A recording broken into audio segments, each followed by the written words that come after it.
ராசிக்கு 6ஆம் இடத்துல சூரியன் வர்றார். 7க்குடையவர் 6க்கு வரார் அப்படின்னு எடுத்துட்டா, அது வந்து அவ்வளோ சாதகமான பலனா எடுத்துக்க முடியாது. பொதுவா சூரியன் 6ல இருக்கிறது நல்லதா? மாத பலன்கள பார்க்குறோம் இல்லையா? அது நல்லதுன்னு அப்ப இந்த மாதத்தினுடைய 2ண்ட் ஹால்ஃப் அப்படின்னு சொல்றது உங்களுக்கு சூரியன் 6ல இருக்கிறதுனால, தடைப்பட்ட காரியங்கள செய்யலாம். அதாவது பிரச்சனை ஏற்பட்டு அதிலிருந்து மீண்டு வர முடியாம இருக்கக்கூடியவங்க மீண்டு வரலாம். இந்த பலன்கள குடுக்கும். போட்டி பந்தயங்கள்ல வெற்றி பெறலாம்.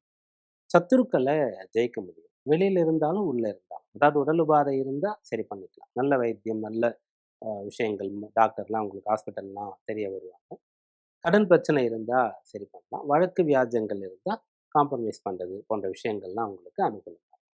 வாங்கிய சொத்து ஏதாவது வில்லங்கமா இருக்கு. வாங்கியும் கூட அனுபவிக்க முடியல.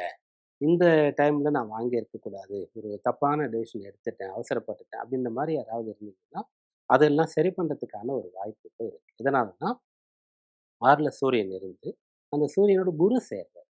குரு வந்து 2, 11ஆம் இடத்திற்கு உங்க பணம் வேற ஒருத்தர்ட்ட போயிடுச்சு. அத மீட்கறதுக்கான வழி உங்களுக்கு வரும். அதுக்கு யாராவது ஹெல்ப் பண்ணுவாங்க. அப்போ ஒரு மத்தியஸ்தர, ஒரு முக்கியமான நபர, அது சம்பந்தமான நிபுணர நீங்க வச்சுக்கிட்டு, இழந்த செல்வங்கள மீண்டும் அடையறதுக்கான முயற்சிய, ஆரோக்கியத்த அடையறதுக்கான முயற்சிய செய்யலாம். இது வந்து பிரதானமான பலன்.